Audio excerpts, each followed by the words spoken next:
Ben, boas tardes, grazas a todos por acudirdes a esta nova convocatoria de In Situ para falarmos alrededor da rehabilitación dos cascos históricos, neste caso Ourense e Ribeira son os que nos convocan. Esta é unha actividade que, como o seu nome indica, se despraza para falar in situ de distintos aspectos deste ano de alrededor dos cascos históricos, organizada pola Sección de Patrimonio e Bens Culturais do Consello da Cultura Galega, e acompáñame na mesa as dúas persoas responsables tanto do ciclo en si mesmo como deste particular. Falará en primeiro lugar Rebeca Blanco Rotea, que está a miña dereita, e logo Teresa Nieto, que está a miña esquerda, e logo daremos xa por inicio a sesión de hoxe con participación de todos vostedes que esperamos. Grazas, Rosario. Bueno, eu vou tentar ser breve, pero sí que nos gustaría encadrar esta actividade dentro dos encontros monográficos de patrimonio cultural que, como acaba de comentar Rosario Álvarez, a presidenta da Consello da Cultura Galega, son unha actividade que xa leva 4 anos realizándose. De feito, hoxe comenzamos o 4º ano de andaina, na que estivemos intentando dar voz, xerar un espazo ao redor da discusión, do debate, da difusión de proxectos relacionados co patrimonio cultural que teñen lugar na nosa comunidade autónoma, en Galicia. Se ben é certo, no último ano intentamos introducir tamén outros traballos que se fan no norte de Portugal, nesa idea de hermandar as nosas actividades que en certos aspectos teñen moito en común e moito que ver. Os encontros monográficos co patrimonio cultural son eso, uns encontros que se fan normalmente nunha tarde, nas que presentamos un proxecto que ben se está realizando neste momento, polo tanto é de actualidade, ou ben se leva desenvolvendo nuns anos e aínda está vivo. A nosa idea é un pouco, como digo, dar voz a eses proxectos e, sobre todo, xerar espazos de debate, que creo que estamos faltos deles. Para nós é moi importante dende o Consello e dende as competencias que ten este organismo. No último ano, Teresa, en concreto, dentro da sección, propuso sacar estes encontros do seu espazo habitual, que é a sede que ten o Consello da Cultura Galega en Santiago de Compostela, para leválos a outros lugares onde tamén, por unha parte,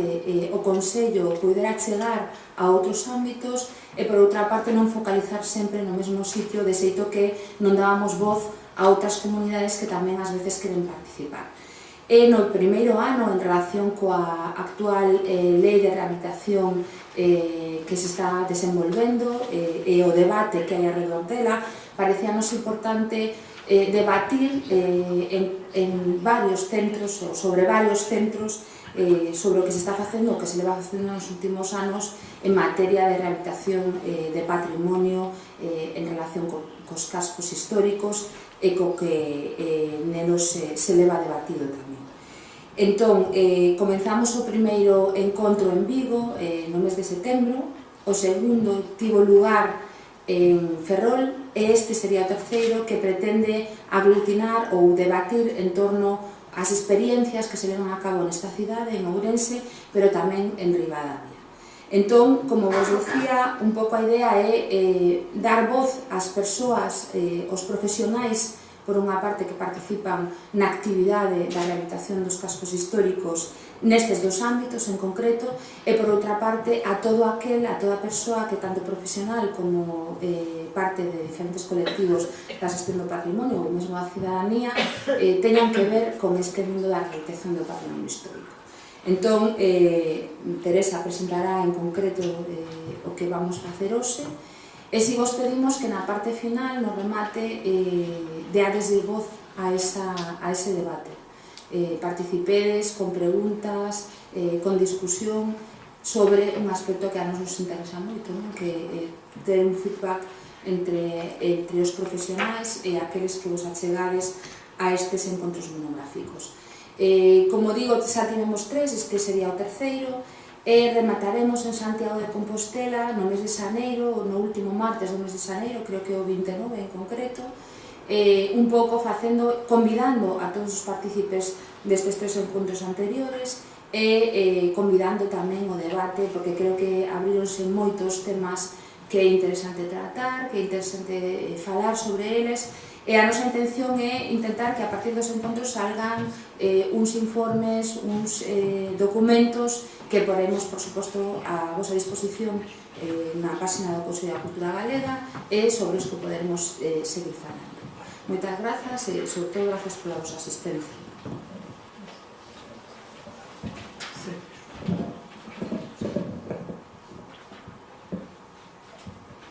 Ben, a idea de celebrar estos encontros sobre os conxuntos históricos parte de considerar na sección que, ainda que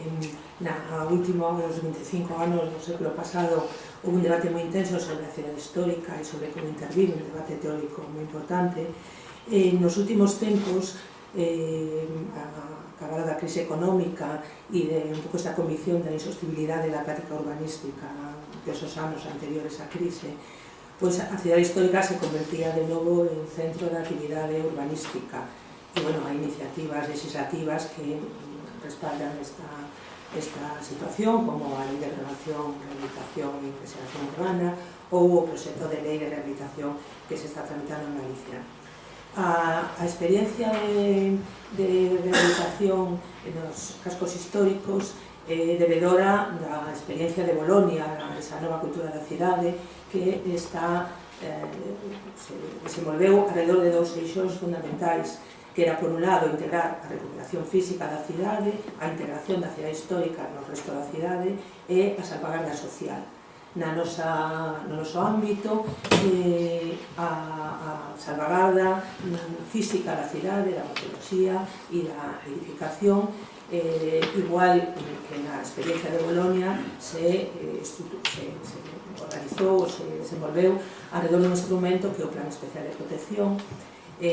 plan especial dirixido fundamentalmente a unha protección defensiva da cidade, é dicir, a unha catalogación, a evitar a destrucción, a modificación da morfoloxía, a alteración das edificacións, con criterios de catalogación a través de diversas categorías,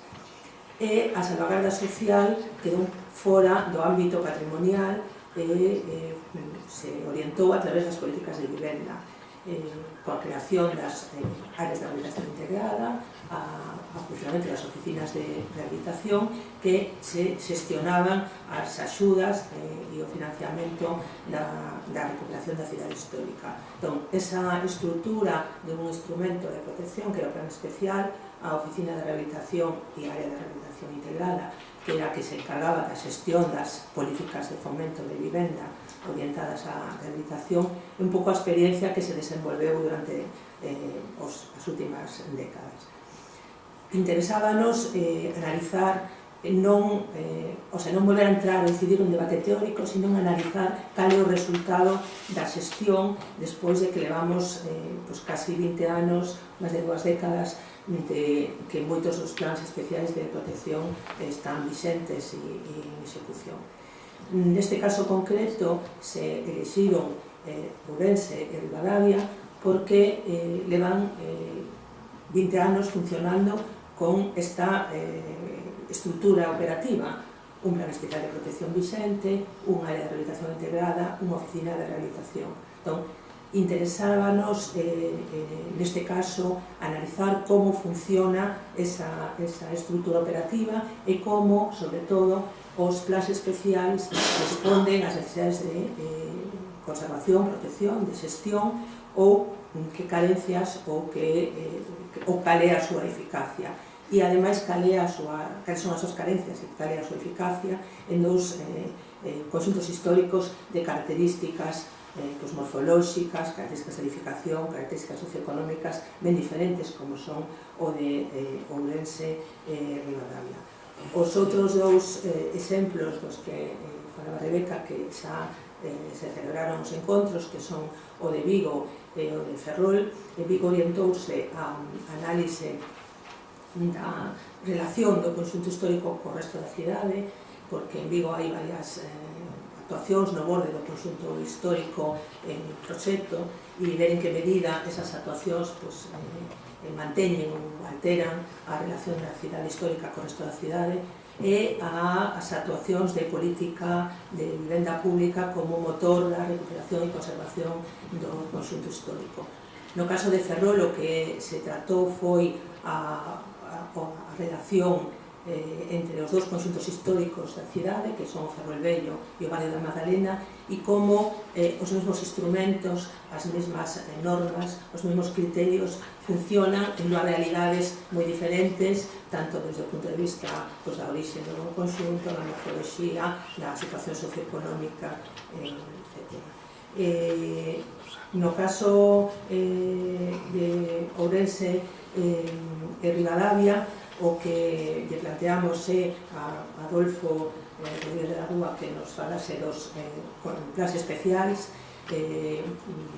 Adolfo coñecedero a maioría, ten unha longa experiencia na realización dos conxuntos históricos desde o ano 1996, no que foi director da Oficina Municipal de Rehabilitación do Concello de Allariz, como arquitecto na Consellería de Cultura de Ourense e tamén na súa experiencia tanto en temas urbanísticos como en temas de rehabilitación. El vai nos falar do plan especial como instrumento para a xestión dos conxuntos históricos e no caso de Ribadavia e de Ourense, Mónica López Álvarez, compañera arquitecta ahora mismo en vivenda, pero tamén durante anos na Consellería de Cultura, na Dirección Xeral de Patrimonio Cultural, e que é membro da Comisión de Seguimento do Plan Especial de Ribadavia, por lo tanto coñecedora da problemática da xestión e da aplicación do Plan Especial. E, finalmente,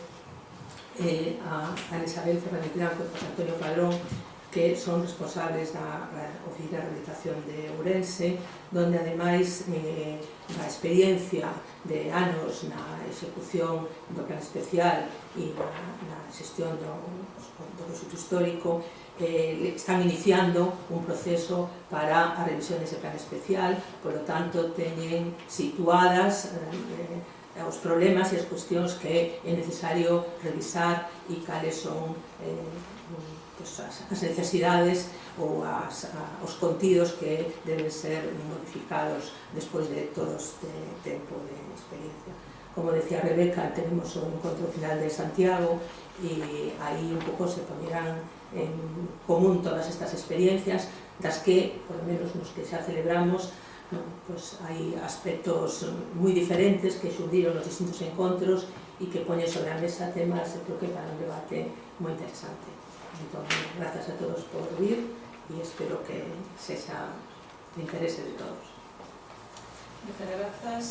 Ben, tomaron a palabra as coordinadoras, agora no momento que tomen a palabra os nosos convidados, os que lles agradecemos especialmente que aceptasen o invite de vir aquí a expoñer as tres ponencias que se irán agora unha tras outra e, por suposto, repito as palabras de Rebeca no inicio, tamén é o momento de darlle a palabra a todos vostedes. Quero dicir que cando nos facemos este tipo de xornadas, que son xornadas normalmente de público reducido, normalmente o público que acude a estas xornadas é o público que ten criterio e a razón